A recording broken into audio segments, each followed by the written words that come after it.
लो खाना खा लो। कहते हैं वक्त हर जख्म को भर देता है, मगर वक्त ही मेरा जख्म है। 14 साल कम समय नहीं होता, खास करके तब जब रोजाना आपका खाना वेज हाक्का नूडल्स हो। मगर मैं खाऊंगा, जिंदा जो रहना है मुझे, ये जानने के लिए कि वो कौन दुश्मन है मेरा जो इतनी नफरत करता है मुझसे। कभी ना कभी तो जरूर आजाद करेगा वो मुझे इस पिंजरे से।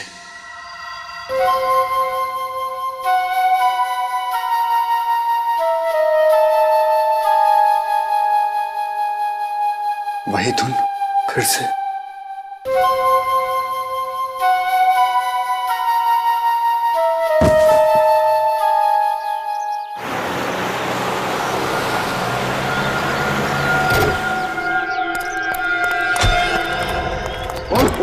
खोल।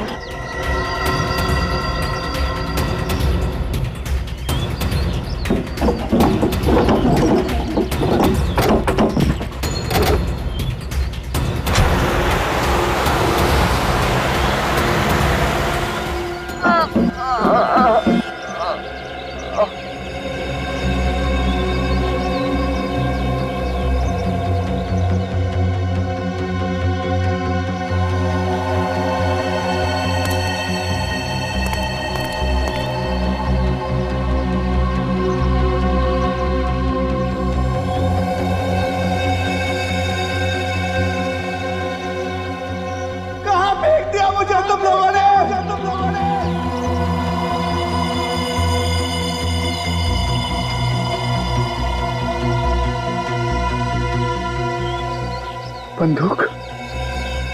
उसने मुझे बंदूक क्यों दी?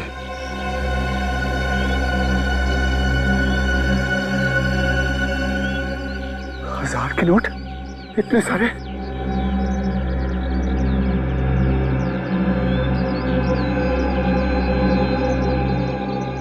ये कैसा मोबाइल फोन?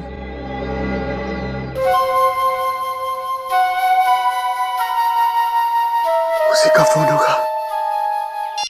हेलो हेलो, कहाँ हो तुम? परेशान होने की जरूरत नहीं है। मैं जानता हूँ तुम्हारे वक्त में मोबाइल फोन्स बहुत कम इस्तेमाल होते थे, और ये 1000 के नोट जो मैंने तुम्हें दिए हैं वो तो थे ही नहीं तुम्हारे जमाने में। कौन हो तुम? क्या फर्क पड़ता है कि मैं कौन हूँ? तुमने मुझे 14 साल उस कमरे में क्यों बंद कर रखा? मैं तुझे मिलना चाहता हूँ। मैं जानना चाहता हूँ कि मैंने क्या किया था। तुमने मुझे क्यों किडनैप किया? सब कुछ बहुत जल्द पता चल जाएगा। पैसे और गन तुम्हारी मदद करेंगे। मैं भी तुमसे मिलने के लिए बहुत बेताब हूँ। 3 दिन देता हूँ, सिर्फ 3 दिन में मुझ तक पहुँचो और मुझे खत्म कर दो। मार सको तो मार दो। मैं तुझे ढूंढ निकालूंगा, मैं तुझे नहीं छोड़ूंगा।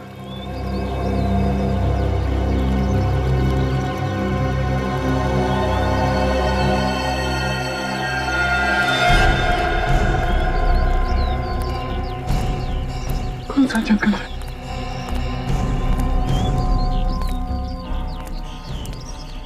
कौन सा जंगल है?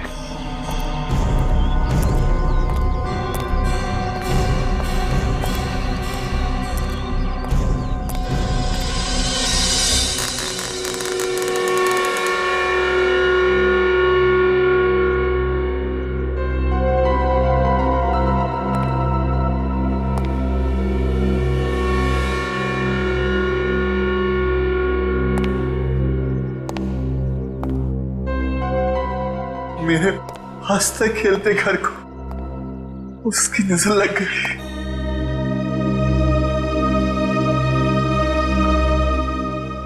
छोड़ूंगा नहीं मैं उसको। उसने मेरी जिंदगी बर्बाद कर दी, मेरा घर बर्बाद कर दिया। मैं उसे ढूंढ कर ही निकालूंगा, ढूंढ कर ही निकालूंगा।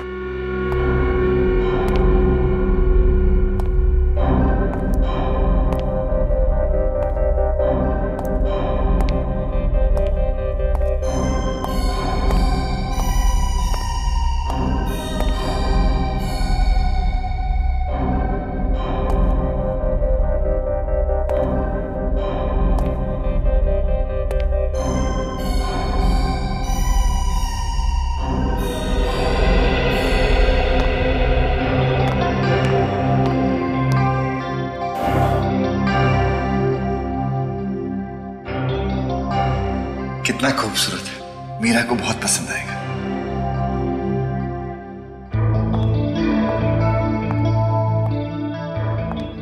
क्या बात है, बड़े खुश लग रहे हो। खुशी की बात है। आखिर क्या बात है, हमें भी तो पता चले। बताता हूँ थोड़ा सब्र करो, सब्र का फल मीठा होता है। कितना सुखी परिवार था हमारा। मेरी मीरा बेटी कैसी है, कितने खुश थे। अब तुम बाहर जाओ, नहा दो।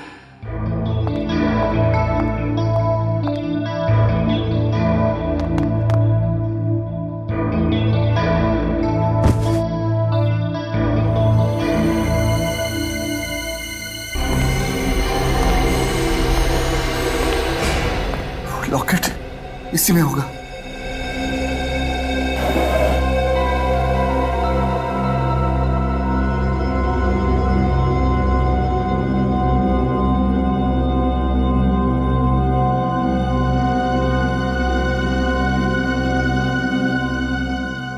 इसे मैं अपने पास रख लेता हूं। इसमें एक डायरी होगी, इसमें होगी ये रही।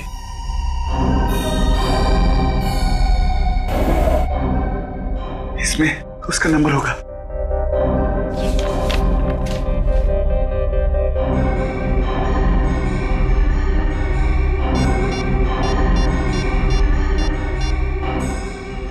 हेलो गिरीश, मैं देव। कहाँ है तू, कैसा है, कहाँ था इतने साल? गिरीश, मैं ये सब फोन पर नहीं बता सकता।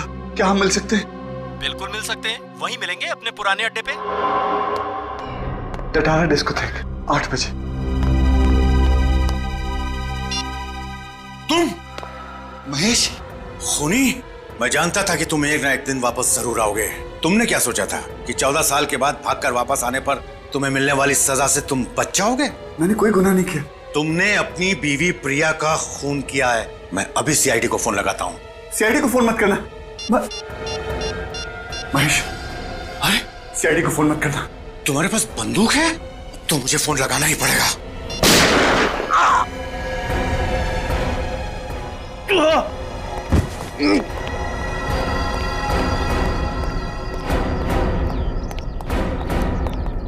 तो आपने देखा था उस आदमी को जिसने आप पे गोली चलाई?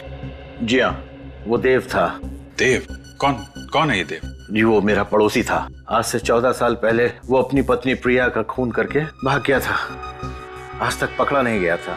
वो क्या वापस अपने घर आया था? जी हाँ, जब मैंने आप लोगों को फोन करके बताने की कोशिश की तो उसने मुझे भी गोली मार दी। अच्छा, उस वक्त देव अकेला था या उसके साथ में कोई और भी था? वो था तो अकेला ही। मुझे गोली मारने के पहले उसने किसी गिरीश नाम के आदमी से फोन पे बात किया था। क्या बात की उसने? आपने कुछ सुना? उससे कह रहा था कि वो उसे टटारा डिस्कोथेक में मिलेगा रात 8 बजे। टटारा डिस्कोथेक रात 8 बजे? 8 बजने में भी 4 घंटे बाकी हैं। तब तक इस देव की कुंडली निकालते हैं। मिल गया सर। ये देखिए देव के काले कारनामों का चिट्ठा। तो इस देव ने आज से 14 साल पहले 24 अप्रैल 1998 को अपनी बीवी प्रिया का खून किया था, पेट में चाकू घोंप के। हाँ सर, और वो खून करके फरार हो गया और पुलिस को चाकू के ऊपर से उसकी उंगलियों के निशान भी मिले और तो और मौका वारदात पे देव की खून की बूंदें भी मिली, लेकिन उसके बावजूद पुलिस पकड़ नहीं पाई उसे। और अब 14 साल बाद वो इस शहर में वापस आया है। सर जरूर कोई बहुत बड़ी ठोस वजह है इस देव के वापस आने की, वरना खुद घर जाके वो अपने आप को मुसीबत में क्यों डालता? इसमें यह भी लिखा है कि उस वक्त देव की एक 2.5 साल की बेटी भी थी, मीरा, और उसकी मां की मौत के बाद से वो गायब है। आ रहा है ना आज रात ये देव टटारा डिस्कोथेक में। बहुत सारे सवालों के जवाब देने इस देव को।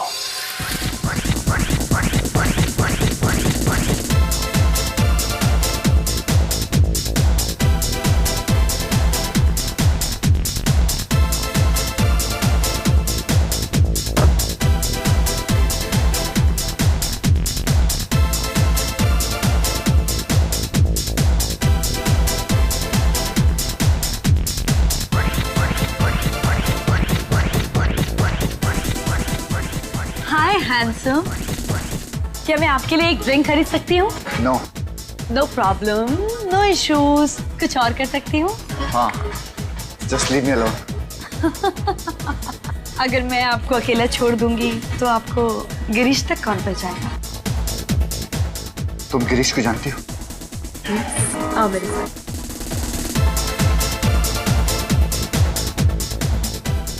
गिरीश, देखो तुमसे मिलने देव आया है। देव, हाय मैन। मेरे दोस्त कहाँ थे यार?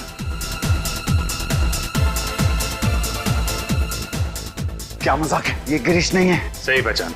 मैं बाराती हूँ, तुम्हारी बारात में शामिल होने आया हूँ। देव, अरे मेरे दोस्त, यार मैं तुम्हें ढूंढ रहा था। कैसा है तू? हाँ, चल घर चले, मैंने तुमसे बहुत सारी बातें करनी है। कोई कहीं नहीं जाएगा, पहले तुम लोग ससुराल चलोगे। ससुराल? हाँ ससुराल, सीआईडी ब्यूरो। CID bureau? मेरे पास वक्त नहीं है। वक्त तो मेरे पास भी नहीं है। जो जुर्म आप लोग मुझसे कबूल करवाना चाह रहे हो वो मैंने किया ही नहीं है। झूठ बोल रहे हो तुम। अपनी बीवी प्रिया का खून तुमने ही किया। मैं तो उससे स्कूल के दिनों से ही प्यार करता था। स्कूल के दिनों से? मतलब तुम और प्रिया के एक ही स्कूल में पढ़ते थे? कौन से स्कूल में पढ़ते थे तुम? एक ही स्कूल में नहीं सर, मैं ग्रीन हॉर्न्स में था और वो एसके स्कूल में। मैं उससे जान से भी ज्यादा प्यार करता था। मैं उसका खून क्यों करूंगा? ये सच कह रहा है सर। आप? मेरा नाम गिरीश है, मैं देव का दोस्त हूँ। प्रिया भाभी और देव के प्यार की मिसाल तो हम सभी दोस्त दिया करते थे। अगर तुमने खून नहीं किया तो इतने साल तक कहाँ गायब रहे? पुलिस से डर के भाग क्यों रहते तुम? मैं नहीं भागा। तो क्या 14 साल से हिमालय में जाकर बैठे थे समाधि लगाकर? सर मैं किडनैप हो गया था। किडनैप? वो भी 14 साल के लिए? हाँ। मतलब 1998 से लेके 2012 तक तुम किडनैपर की कैद में थे? हाँ। किसने किया था तुम्हें किडनैप? मुझे नहीं पता सर। पता नहीं? तुम कह रहे हो कि किसी ने तुम्हें 14 साल तक किडनैप करके रखा, और अब कह रहे हो कि तुम्हें पता नहीं किसने किडनैप किया तुम्हें? मैं कभी उसका चेहरा नहीं देख पाया और ना ही उसने कभी अपना नाम बताया। चलो नाम नहीं सही, वजह तो बताई होगी किडनैप करने की। मुझे कोई वजह नहीं बताई उसने। वजह भी नहीं बताई और तुम चाहते हो कि हम तुम्हारी इस कहानी पर विश्वास करें कि तुम्हें 14 साल के लिए किसी ने किडनैप किया था, कैद में रखा था, मगर किसने किया ये तुम्हें पता नहीं, क्यों किया ये भी तुम्हें पता नहीं। तो फिर चलो ये बताओ, कहां पे रखा था तुम्हें किडनैप करके? बताओ। मुझे नहीं पता था, बस एक कमरा था जिसमें टीवी, फ्रिज, एसी, सारी सुविधाएं दी थी। मैं उसे नहीं जानता और ना मुझे पता था कि मैं उस कमरे में 14 साल रहने वाला। तुम्हारी इस कहानी पर हमें बिल्कुल विश्वास नहीं, फिर भी और एक मौका देता हूं तुम्हें। सच सच बताओ, बिल्कुल शुरू से, जिस दिन तुम किडनैप हुए थे उस दिन से। 21 अप्रैल 1998। मेरी छोटी सी जिंदगी बड़े सुकून से कट रही थी। सारी खुशियां थी मेरे पास। मैं, मेरी बीवी प्रिया और हमारी नन्ही सी बच्ची मीरा। कितना खूबसूरत है, उसे बहुत पसंद आएगा।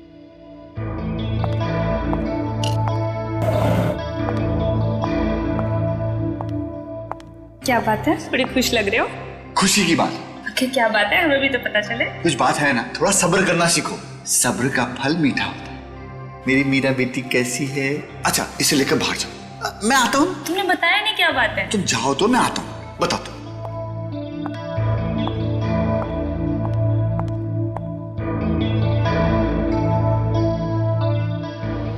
ये क्या हो रहा है?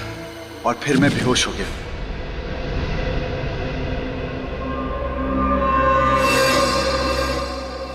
जब नींद खुली तो देखा किसी अनजान जगह पर हूं।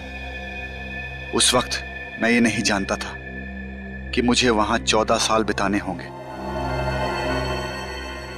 पर अगर ये बात मुझे पता भी होती तो क्या मेरा दर्द कुछ कम हो जाता?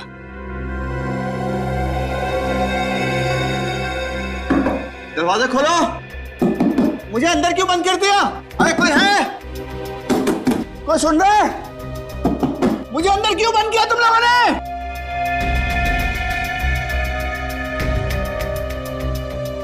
कहाँ हूं मैं? किसने बंद कर दिया मुझे? एक भी खिड़की नहीं, टीवी है, सारी सहूलतें। इसने मुझे सब कुछ दिया, लेकिन काल कोठरी में क्यों बंद कर दिया? ये लो खाना। आप लोग कौन है? मुझे क्यों बंद के रखा भाई साहब? आप लोगों को पैसा चाहिए ना, मैं दिलवाऊंगा। मुझे छोड़ दो। उसके पास पैसों की कमी नहीं है। किसके पास? क्या नाम है उसका?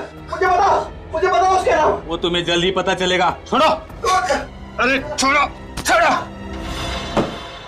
और फिर एक दिन 4 लोग अंदर आए। कौन है आप लोग? मैं समझ नहीं पा रहा था कि वो मेरा खून क्यों ले जा रहे हैं। मेरा खून क्यों ले लिया? जाने से पहले उन्होंने मेरा ग्लास भी ले लिया। ग्लास? उन्होंने ऐसा क्यों किया था? अरे कहाँ जा रहे हो आप लोग? अरे खून क्यों ले जा रहे? मेरा खून, मुझे छोड़। ये उस दिन मुझे समझ में आया जब मैंने न्यूज चैनल पर देखा कि आज सुबह देव नाम के सिविल इंजीनियर ने अपनी पत्नी प्रिया की चाकू मारकर हत्या कर दी। चाकू पर देव की उंगलियों के निशान और फर्श पर उसकी खून की बूंदें इस बात की पुष्टि करती हैं कि खून देव ने ही किया है। देव फरार है। पुलिस को उसकी तलाश है। देव और प्रिया की एक 2.5 साल की बेटी मीरा भी थी, जिसका फिलहाल कोई पता नहीं चल पा रहा। पुलिस का मानना है कि देव उसे अपने साथ ले गया है।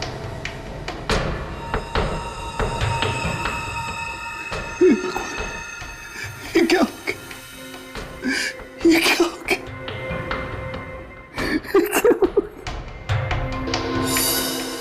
क्यों मारा तुमने प्रिया को? मैंने क्या बिगाड़ा था तुम्हारा? क्या बिगाड़ा था?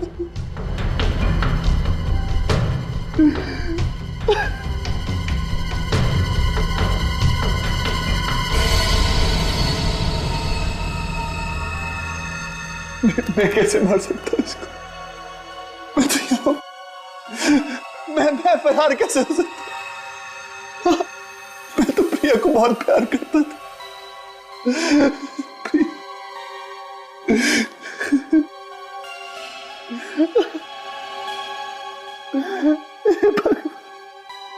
ये क्या हो गया? मीरा, मेरी बच्ची मीरा कहाँ हो गई? मीरा का क्या किया तुमने? मेरी बच्ची कहाँ है? मैंने क्या बिगाड़ा है तुम्हारा? मुझे माफ कर दो। मेरी बच्ची मुझे वापस दे दो। और इस तरह उस इंसान ने मेरी हंसती खेलती जिंदगी बर्बाद कर दी। अब मेरी जिंदगी का सिर्फ एक ही मकसद है, बदला। उससे मारकर मैं फांसी भी चढ़ जाऊं तो मुझे परवाह नहीं। मुझे परवाह नहीं। तुम्हारी बेटी मीरा वो कहाँ है? पता नहीं कैसी होगी, मुझे ये भी नहीं पता। किस हाल में होगी, मुझे ये भी नहीं पता। हौसला रखो देव, तुम कानून को अपने हाथ में नहीं लोगे। सीआईडी वाले उस खूनी को सजा जरूर दिलाएंगे और तुम्हारी बेटी मीरा को भी ढूंढ निकालेंगे। मुझे लगता है कि जरूर ये काम किसी पुलिस ऑफिसर या फोरेंसिक के डॉक्टर का होगा, वरना देव की उंगलियों के निशान उठाकर हथियार पे डालना और फिर ब्लड सैंपल्स को ठीक जगह पे गिराना, ये किसी अनाड़ी आदमी का काम नहीं हो सकता सर। बिल्कुल सही कह रहे हो तुम। एक बात बताओ देव, ये गन और फोन ये तुम्हें किसने दिए? कहाँ से आए? उसी ने दिए थे, मेरी सूट की जेब में रख दिए थे और उसका फोन भी आया था प्राइवेट नंबर से। प्राइवेट नंबर से फोन आया था? क्या कहा उसने? कि अगर 3 दिन में मैंने उसे नहीं ढूंढ निकाला तो वो मुझे मार देगा। मेरे दोस्त की जान बचा लीजिए सर, इतने सालों के बाद मिला है मुझे ये, मैं इसे फिर से खोना नहीं चाहता। आप चिंता मत करो, आपके दोस्त देव को कुछ नहीं होगा। सर ये आदमी काफी पहुंचा हुआ है, क्योंकि प्राइवेट नंबर्स तो ऐसे ही किसी को नहीं मिलते। देव, वो आवाज कुछ जानी पहचानी सी लगी तुम्हें जब तुमने फोन पे बात किया उससे? नहीं सर।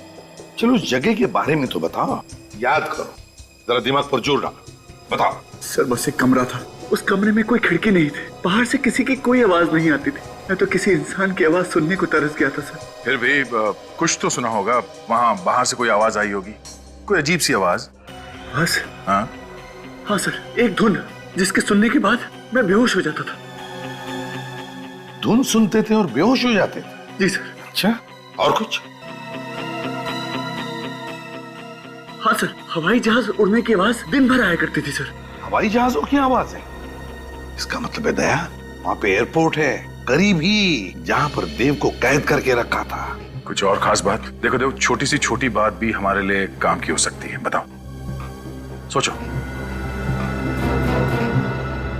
हाँ सर, वो लोग मुझे दिन रात एक ही किस्म का खाना देते थे सर। रोज एक ही किस्म का खाना? हाँ सर, 14 साल दिन रात मैंने एक ही चीज खाई है, नूडल्स, सिर्फ नूडल्स, सिर्फ नूडल्स। देव, ये बताओ, क्या कभी इस नूडल्स का स्वाद बदला है या एक ही स्वाद था, एक ही किस्म के, एक ही तरह की नूडल्स? नहीं सर, 14 सालों में उसका स्वाद कभी नहीं बदला। उसका स्वाद आज भी मुझे याद है। मेरी जुबान पर खुदरा हुआ है सर उसका स्वाद। आई एम सॉरी देव, लेकिन तुम्हें एक बार और वो नूडल्स खाने पड़ेंगे हमारे लिए।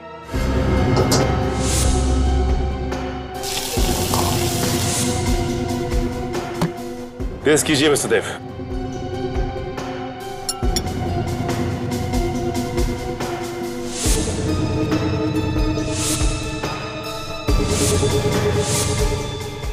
ये नहीं है।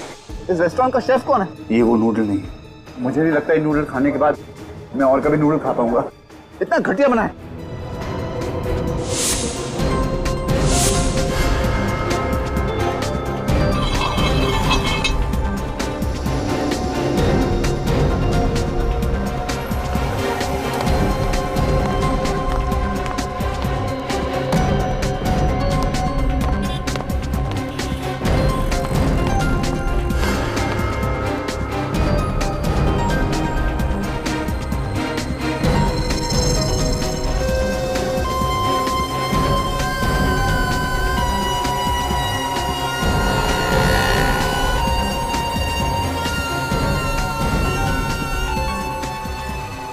ये नूडल वही है जो मैं पिछले 14 सालों से खा रहा था। आपको पूरा यकीन है? मैं अपना नाम भूल सकता हूँ लेकिन स्वाद नहीं भूल सकता। तो फिर इनसे पता करते हैं कि 14 सालों से नूडल्स की डिलीवरी एक ही जगह पर कहां हो रही थी।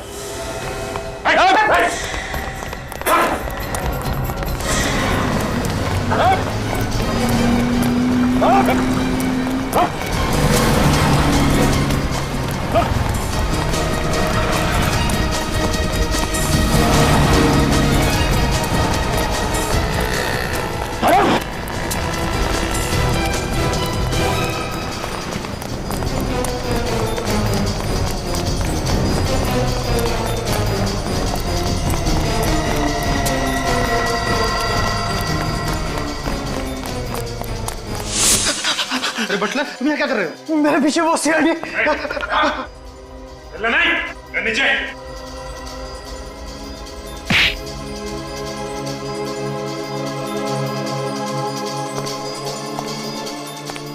ये तो मैं हूं। मुझे पूरा यकीन था कि उस कमरे में कैमरे हैं। क्यों किडनैप किया मुझे? तुमसे बात करता था ना। मैं नहीं हूँ वो। तुम ही थे, तुम ही थे। नहीं, मैं नहीं हूँ वो। तुम्हें कैद कर रखने के लिए मुझे किसी ने पैसे दिए थे। किसने दिए थे पैसे? मैं नहीं जानता। वो हमेशा मुझे फोन करता है। वो नंबर लाओ। लाओ। वो हमेशा अपने प्राइवेट नंबर से फोन करता है। और पैसे? वो तुम्हें पैसे कैसे देता था? वो हर महीने के 1 तारीख को बिल्डिंग के नीचे ड्रॉप बॉक्स में रख कर जाता है। अगर ये वो आदमी नहीं है तो वो कौन है जो मुझसे इतनी नफरत करता है कि 14 साल के लिए वो इस आदमी को पैसे देगा मुझे कैद में रखने के लिए? इसका पता भी चल जाएगा।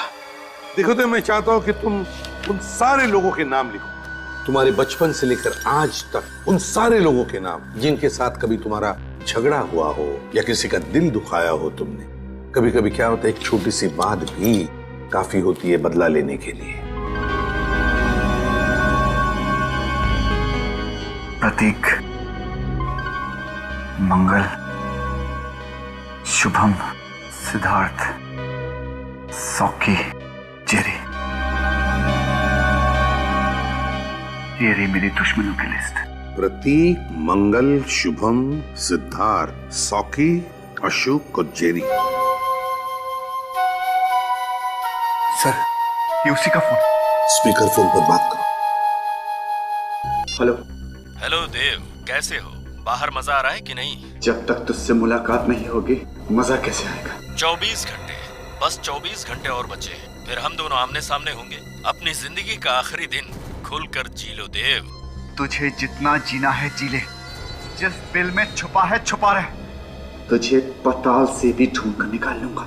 जब सीआईडी वाले पास खड़े हों तो चीटी के भी पर निकल आते हैं। अगर तुझे लगता है कि सीआईडी वाले तेरी जिंदगी बचा पाएंगे तो तू बहुत बड़ा बेवकूफ है। अपने दुश्मनों की लिस्ट में मेरा नाम लिखना भूल गया देव। कौन हो तुम? सामने क्यों नहीं आते? मुझसे मिलते क्यों नहीं तुम? जल्दी मिलूंगा, तब तक अपनी मौत का इंतजार कर। हेलो। इसे कैसे पता चला कि देव के आसपास क्या हो रहा है? कोई पीछा कर रहा है हमारा, हम पे नजर रख रहा है। लेकिन फ्रेडी, उसे तो ये भी मालूम है कि देव इस वक्त सीआईडी ब्यूरो में बैठा है और अपने दुश्मनों की लिस्ट बना रहा है। कहीं कोई सीक्रेट कैमरा तो नहीं लगवा दिया उसने यहाँ पे?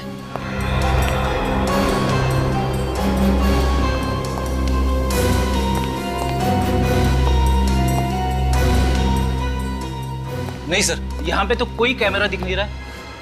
क्या मतलब सर?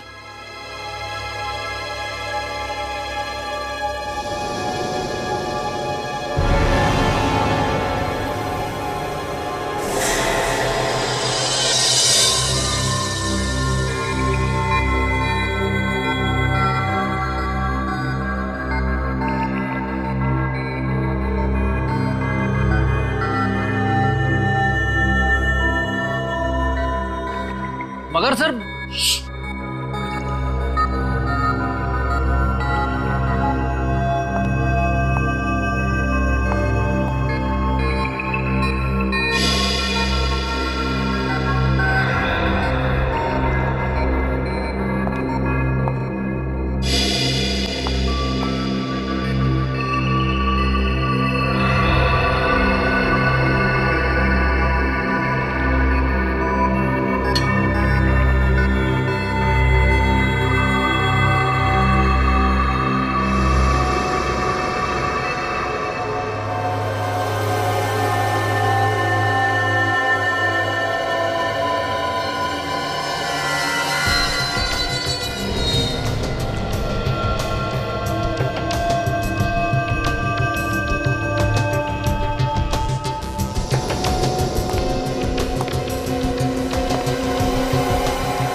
अब बात कर सकते हैं। इस बग को मैंने इस साउंड प्रूफ बॉक्स में रख दिया है। अब ये हमारी आवाज कैच नहीं कर सकता है। इस बग की वजह से ये किडनैपर हमसे एक कदम आगे रहता था। अब देखते हैं यार सारुण के ये देव होश में कब आएगा? 2 घंटे में इसके एनेस्थीसिया का असर खत्म हो जाएगा, उसके बाद ही होश में आएगा। सर, जिसने भी ये काम किया है उसका दिमाग बहुत ही अजीब तरीके से चलता है। उसने पहले देव को 14 साल तक कमरे में बंद रखा और जब छोड़ा तो उसके शरीर में ये बग फिट कर दिया ताकि वो हर समय इसकी बातें सुन सके। और ये बग भी उसी दौरान लगाया गया है जब देव को बंदी बनाया गया था। लेकिन एक बात समझ में नहीं आ रही है कि देव को पता कैसे नहीं चला जब उसके पीठ में ये बग फिट किया जा रहा था? वेलियम गैस की वजह से। Valium gas? जब हमने देव का ब्लड टेस्ट किया तो देव के ब्लड में हमें वेलियम गैस के ट्रेसेस मिले। यार सारुण के ये वेलियम गैस तो रशियन सेना ने चेचनिया के आतंकवादियों के खिलाफ इस्तेमाल किया था। बिल्कुल। अब बॉस, इसकी बॉडी में हमें विटामिन डी भी बहुत कम मात्रा में मिला है। सारुण के जब भी कोई आदमी 14 साल से सूरज की रोशनी से दूर रहेगा तो यही होगा ना। सिर्फ इतना ही नहीं सर, इसके खून में से हमें स्नोडन थर्लवेल नाम की दवाई भी मिली है। स्नोडन थर्लवेल? ये कौन सी दवाई है? सर, ये दवाई स्किज़ोफ्रेनिया के इलाज के लिए इस्तेमाल की जाती है। स्किज़ोफ्रेनिया एक तरह की दिमाग की बीमारी होती है ना? अरे हाँ फ्रेडी, बिल्कुल ठीक कहा तुमने। सर, लेकिन वो किडनैपर ये दवाई देव को क्यों दे रहा था? ताकि देव अपना मानसिक संतुलन बनाए रखे। बॉस, अगर किसी इंसान को 14 दिन भी छोटे से अंधेरे बंद कमरे में कैद करके रखा जाए तो अकेलेपन और अंधेरे की वजह से वो अपना मानसिक संतुलन खोने लगता है। खाली दिमाग शैतान का घर। और इस बेचारे देव को तो पूरे 14 साल तक इसी तरीके से अंधेरे बंद कमरे में कैद करके रखा गया था। रजत, ये किडनैपर जरूर चाहता होगा कि 14 साल के बाद में जब देव बाहर निकलेगा तो अपने पूरे होशो हवास में रहेगा। हाँ सर, लग तो ऐसा ही रहा है। अब जिसने भी ये काम किया है उस तक पहुंचना बहुत जरूरी है। वो तो हम पहुंच कर ही रहेंगे। पहले पता लगाओ कि ये बग, ये चिप किसने बेची थी और किसे बेची थी। क्या तारीख बताई थी आपने? 2 सितंबर 2010 और उस बग का बैच नंबर है X91PXB4। X91PXB4, 2 सितंबर 2010। जी हाँ, ये बग दी थी हमने, यही नंबर था। ये बग किसको दी थी आपने? इंस्पेक्टर ऋषभ। इंस्पेक्टर ऋषभ? इस इंस्पेक्टर ऋषभ को 2 साल पहले सस्पेंड कर दिया गया था। मगर क्यों? कमिश्नर साहब ने इसको रिश्वत लेते हुए पकड़ लिया था। इस ऋषभ का एड्रेस चाहिए हमें। एड्रेस तो आपको मिल जाएगा, लेकिन इस मुलाकात की खबर किसी को भी नहीं होनी चाहिए। आप चिंता मत कीजिए। सर, हमें तो शुरू से ही शक था कि इस जुर्म में किसी पुलिस वाले या फिर किसी फोरेंसिक डॉक्टर का हाथ है। हाँ, लेकिन रजत, ये ऋषभ ही वो कड़ी है जो हमें देव के किडनैपर्स तक ले जा सकती है। लेकिन पुलिस वाला होने के बावजूद भी ऐसा गंदा काम। सर, कहीं ऐसा तो नहीं कि इसे पहले ही पता चल गया कि हम लोग यहाँ आ गए? एक काम करो, दरवाजा तोड़ दो। सर।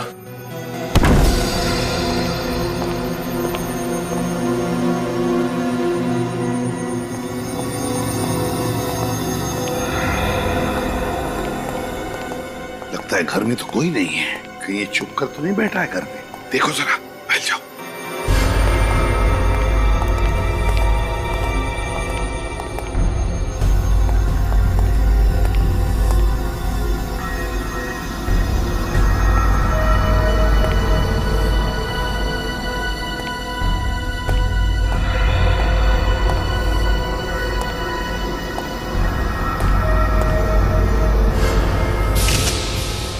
सर, हाँ,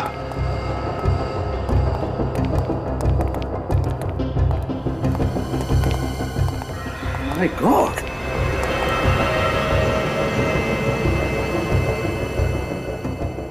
कहीं ये ऋषभ तो नहीं? बहुत बुरी तरह से चाकू से वार किए लगता है। कम से कम 5-6 वार तो है। सर हो सकता है ये काम देव के किडनैपर्स का हो। हाँ सचिन, हो सकता है। उसे पता चल गया होगा कि वो बग जो फिट किया था वो काम नहीं कर रहा है, इसलिए ऋषभ को मार डाला। अच्छी तरह से चेक करते इस घर को, एक एक कोना छान मारते, एक एक इंच, जरूर कुछ ना कुछ तो मिलेगा।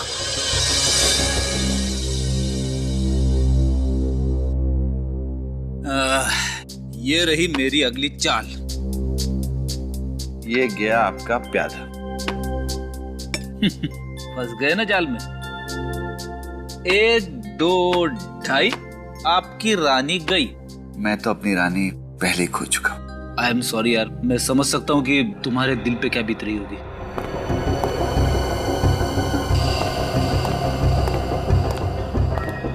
ये क्या है?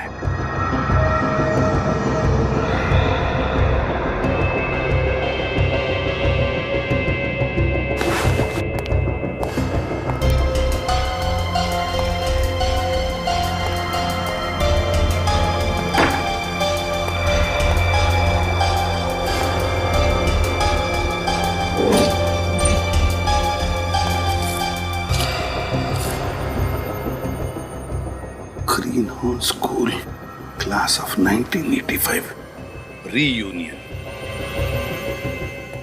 रजत, सचिन, ये देखो क्या मिला।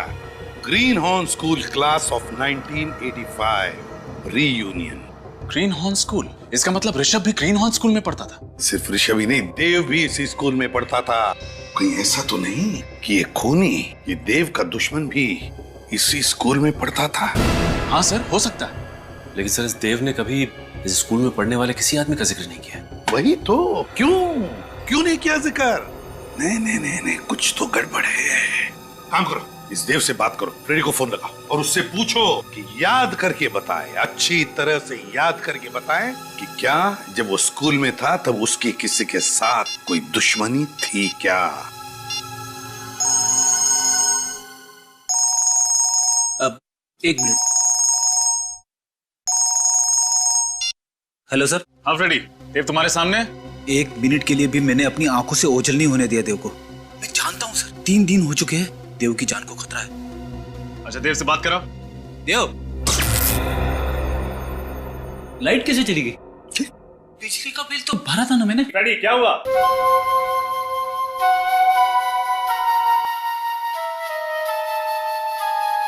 सर, इसी तरह की धुन तो देव के फोन के रिंगटोन की भी है। बिल्कुल यही धुन है, यही धुन है। ये तो वही धुन है। मुझे चक्कर क्यों आ रहे? फ्रेडी, फ्रेडी, क्या हो गया? फोन कट गया सर। जरूर कुछ तो गड़बड़ है फ्रेडी के घर पर। चलते हैं उधर, जल्दी, लेट्स गो।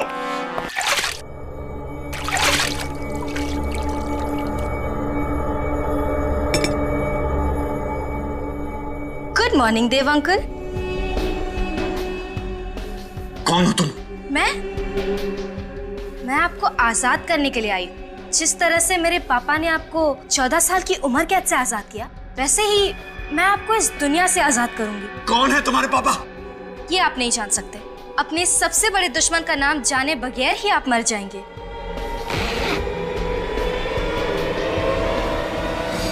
इस गन को हटाओ यहाँ से, हटाओ इस गन को। रुक, तुम ऐसा नहीं कर सकती। सीआईडी से पंगा मत लो। क्या हुआ, डर गए? इतने बड़े होकर डर गए? जब गोली चलती है ना, तब कुछ समझ में नहीं आता। गोली चलने के पहले का पल ही डरावना होता है। और ये डर तुम्हारे दिमाग में है। सोचना बंद कर दो तो डर अपने आप ही चला जाएगा और फिर सब कुछ ठीक हो जाएगा। कौन हो तुम? तुम्हारे पापा कौन है? कौन है तुम्हारे पापा? कौन है तुम्हारे पापा? प्रभात कुमार। प्रभात कुमार? हाँ, प्रभात कुमार। तुमने क्या सोच लिया मैं तुम्हें नाम बताए बिना ही मार दूंगी? ये नाम जानना तुम्हारे लिए बहुत जरूरी है, क्योंकि यही वो नाम है जो मरने के पहले तुम्हारी कानों में गूंजेगा। कौन प्रभात कुमार? मैं किसी प्रभात कुमार को नहीं जानता। फिर तो तुम मेरी माँ को भी नहीं जानते होगे। कौन है तुम्हारी माँ? चित्रांगदा कुमार, जिसका तुमने बेरहमी से खून कर दिया। मैंने किसी का खून नहीं किया। अपने पापा को यहाँ बुलाओ। वो तुम्हारी वजह से पहले ही बहुत कुछ सह चुके हैं, उन्हें यहाँ बुलाने की कोई जरूरत नहीं है। बहुत बातें हो गई, अब तुम्हारे मरने का वक्त आ गया है। रुक जा, तुम ऐसा नहीं कर सकती।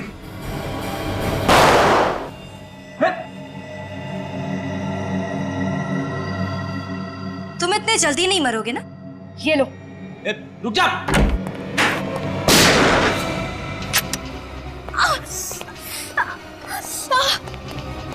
मरने के बारे में सोचना भी मत।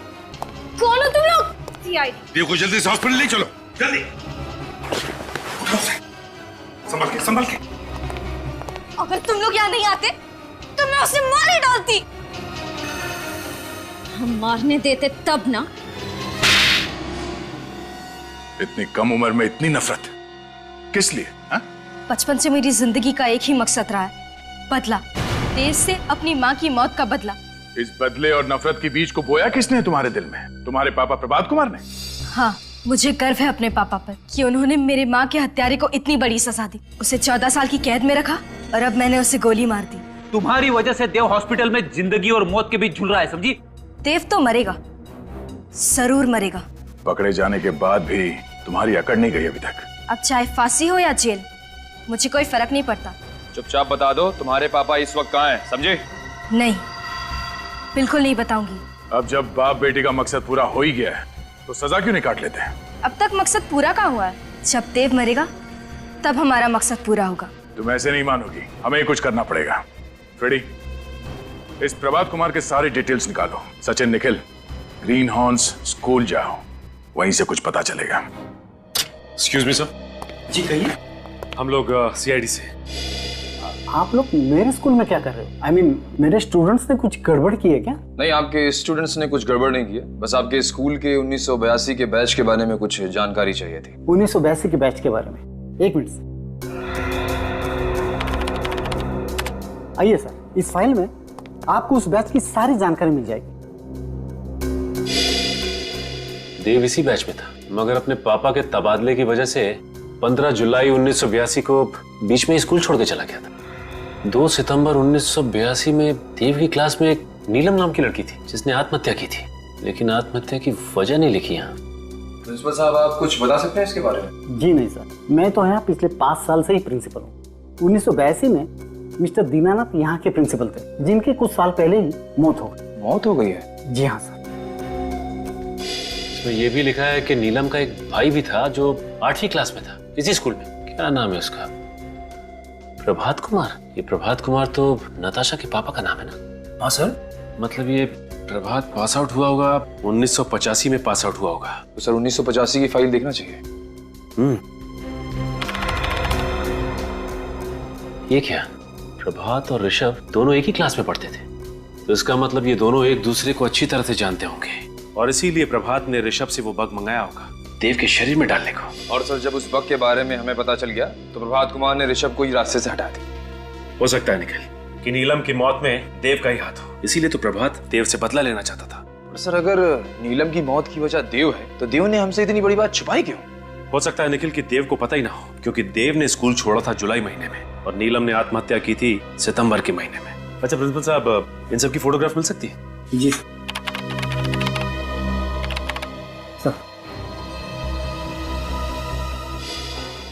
ये है देव और ये नीलम। तो सर इस फाइल में ऋषभ और प्रभात का भी फोटो होना चाहिए। माय गॉड, ये है प्रभात। सर ये प्रभात कुमार है? हाँ निखिल, अब वक्त आ गया है इस खरगोश को बिल से निकालने का। सर मैं प्रभात कुमार के घर से आ रहा हूँ, उसका कोई आता पता नहीं है। फोन किया उसे? हाँ सर किया था, फोन बंद आ रहा है। आप लोग कितनी भी कोशिश कर लीजिए, मेरे पापा तक कभी नहीं पहुंच पाओगे। सर, मैं ग्रीन हॉर्न स्कूल से आ रहा हूँ। ये देखिए सर, ये प्रिंट आउट। नताशा, तुम्हारी बुआ ने आत्महत्या की थी, ये बात मालूम है तुम्हें? मेरी कोई बुआ नहीं है। है, नीलम कुमार नाम है उनका, मगर सितंबर 1982 में उसने आत्महत्या की थी। मगर पापा ने कभी बताया नहीं इस बारे में। ओहो, नहीं बताया? शायद भूल गए होंगे। मगर उन्होंने तुम्हें ये तो बताया होगा ना कि नीलम कुमार और देव एक ही स्कूल में पढ़ते थे। ये क्या कह रहे हैं आप? ये देखो, पढ़ो इसे।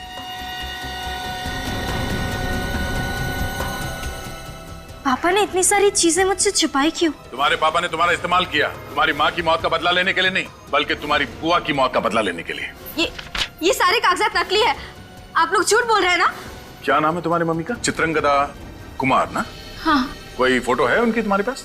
नहीं, उन्होंने कभी मम्मी की फोटो नहीं दिखाई। चित्रंगदा कुमार नाम की कोई औरत होगी तो दिखाएंगे ना। ये आप क्या बकवास कर रहे हैं? कोई चित्रंगदा कुमार नहीं है, ये सिर्फ एक कहानी है, कहानी तुम्हारा इस्तेमाल करने की। ये झूठ है ना? तुम्हारे मम्मी पापा की शादी कब हुई थी? 25 फरवरी 1993।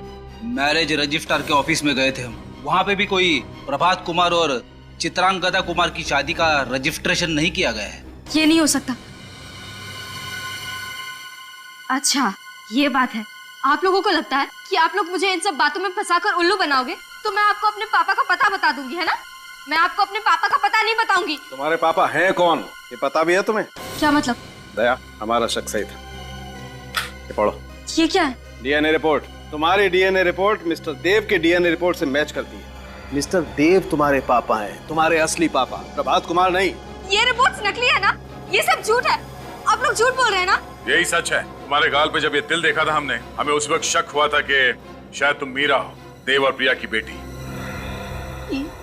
ये नहीं हो सकता। मीरा, तुम्हारी माँ का हत्यारा प्रभात कुमार है। उसी ने प्रिया को मारा और प्रिया के खून का इल्जाम देव के सर पे डाला और फिर एक बेटी के हाथों बाप को मरवा के बदला लेना चाहता था। ये नहीं हो सकता।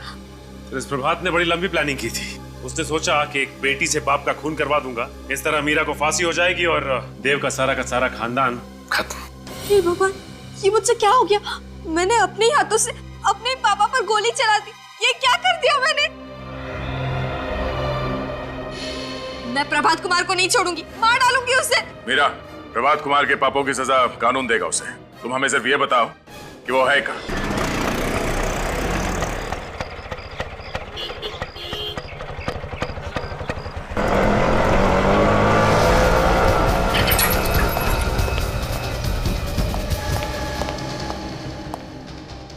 आशा बेटी, तुम यहाँ?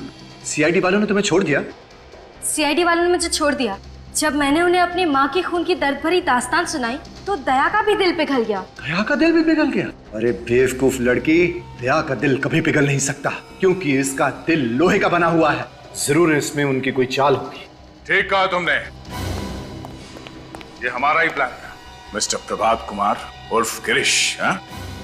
धोखा, इतना बड़ा धोखा किया तुमने मेरे साथ। धोखेबाज तो तू है, जो बचपन से अब तक मुझसे झूठ कहता आया। अपने माँ के खूनी के कहने पर मैंने अपने पापा पर गोली चला दी।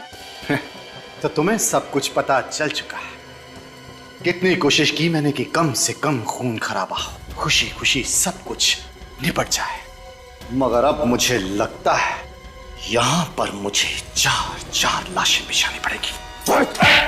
तुम लाशें बिछाओगे? लाशें बिछाने लायक बचोगे तब ना। बोल, क्यों किया ये सब? क्योंकि मैं देव को बर्बाद कर देना चाहता था। क्या दुश्मनी थी तुम्हारी देव के साथ? देव मेरी बहन का खूनी है। लेकिन नीलम ने तो आत्महत्या की थी ना?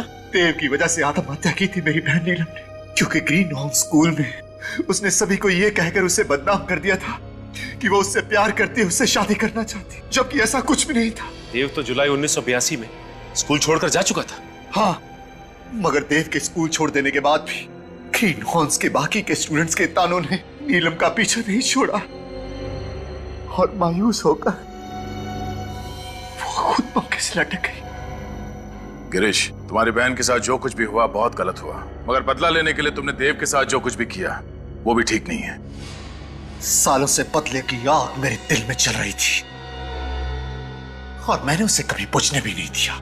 बस सही मौके का इंतजार कर रहा था क्योंकि देव मुझे पहचानता नहीं था, इसलिए गिरीश बनकर मैंने उससे दोस्ती की। ये सब करने का क्या फायदा हुआ? तुम्हारी मरी हुई बहन वापस तो नहीं मिली ना? तुम्हें मिलेगा सिर्फ फांसी का फंदा। डॉक्टर साहब, कैसी तबीयत है इनकी? गोली दिल के बिल्कुल पास लगी और खून भी काफी बह गया है, इसलिए इनका बचना मुश्किल है। नहीं डॉक्टर साहब, ऐसा मत कहिए। अगर मेरे पापा को कुछ हो गया तो मैं अपने आप को माफ नहीं कर पाऊंगी। हमें जो कुछ करना था हम कर चुके हैं, अब तो इनको केवल भगवान ही बचा सकते हैं। पापा, पापा उठिए ना। मैं आपकी बेटी मीरा। मैं आपको पहचान नहीं पाई, पर आपको तो मुझे पहचान लेना चाहिए था ना। पापा जवाब दीजिए, इतने सालों बाद आपकी बेटी वापस आई है, आप उठकर उसे गले नहीं लगाएंगे? ओ नो, इनकी हालत तो बिगड़ती जा रही है। पापा आप मुझे छोड़कर कहीं नहीं जा सकते, समझ गए आप? मम्मी भी मुझे छोड़ के चली गई थी। अगर आप चले गए तो मुझे कौन संभालेगा? पापा उठिए ना पापा। हे भगवान, आप प्लीज मेरे पापा को बचा लीजिए। मैं जेल चली जाऊंगी, अपने सारे बुरे कामों की सजा काटूंगी, पर आप मेरे पापा को बचा लीजिए प्लीज। भगवान उठिए ना पापा। इन्हें होश आ रहा है। पापा मुझे माफ कर दीजिए, मुझसे बहुत बड़ी गलती हो गई। मुझे अब पर गोली नहीं चलानी चाहिए थी।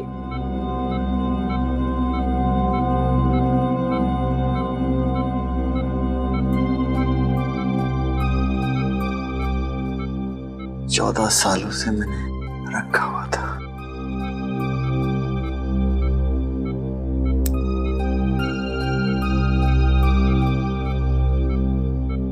ये तो मेरे बचपन का फोटो है।